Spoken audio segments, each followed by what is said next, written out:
Welcome to the Harper Tech Academy.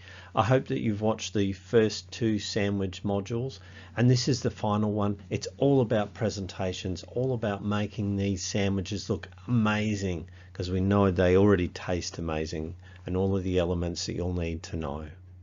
What an amazing mix we've got for you today.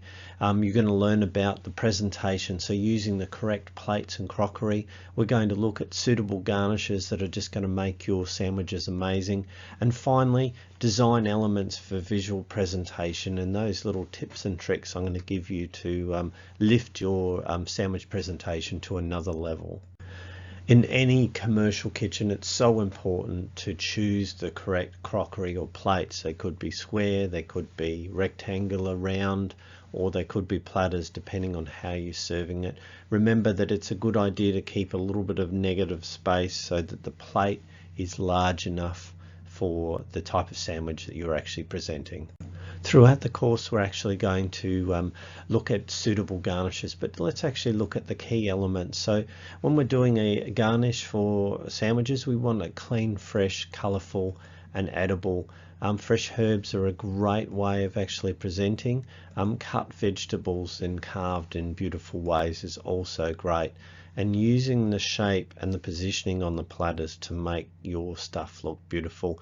Now let's actually have a look at some of those. So fresh herbs, you could use dill, you could use coriander, we've got mint, thyme. It just depends on the type of sandwich you're actually going to serve up.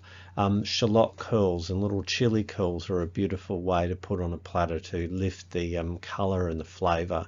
Remember, when we are garnishing, it has to actually be edible and go with the sandwiches. So if we had a meat sandwich, you're not going to put a strawberry on it. Next, cucumber is such a versatile vegetable for carving. We can also do curls. Looking at lemon wedges, lime, orange, anything like that that really lifts and use. Shaved cheese, shaved parmesan is one of those famous ones that's there. And finally, looking at garnish like salmon roe on a salmon wrap will really lift the presentation and the flavor of your beautiful sandwich. There are three key design elements we need to look at.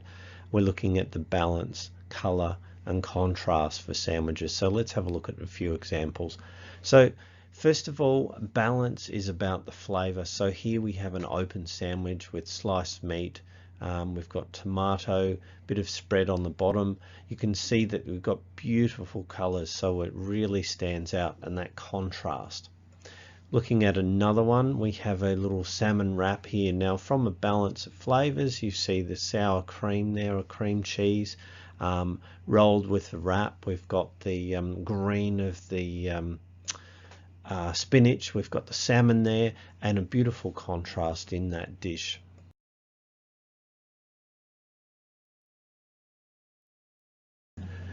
Now it's time to go forth and make some beautiful sandwiches of your own. You've got all the tips and tricks you need for workflow, efficient making of sandwiches, the presentation, and I really look forward to seeing what you come up with for your challenges and the sandwich module. Thanks for watching. See you next time at the Harper Tech Academy.